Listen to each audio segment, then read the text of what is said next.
We had a report that said that in fact the people did not have the necessary documentation. There was a little mix-up with that. I know that you will ask me what the Minister of Defense said. He was indeed, the United States had indeed taken the steps to ensure that the contractor had the necessary documentation. The contractor just didn't follow through.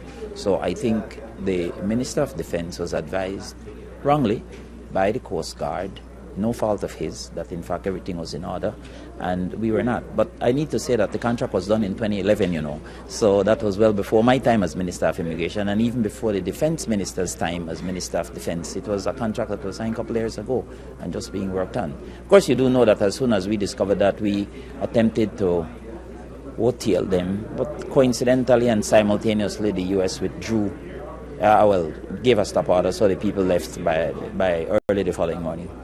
So I realize that, and I realize the signing of the contract in 2011, but it's just the fact that these workers were able to, they didn't enter Belize 2011, but they were able to come into Belize now and work on a project. But the issue there is that because it was Coast Guard, because it is Ministry of Defense, because it is a government contract, the one immigration officer we had out there who entered them was not aware, or perhaps did not see fit to interview each and every one, because it's a government project. There's Coast Guard, there's Ministry of Defense, contract was signed a long time ago, and I think those were just the circumstances. I think what we have to focus on is that as soon as we found out and the media brought it to attention, we took the necessary action.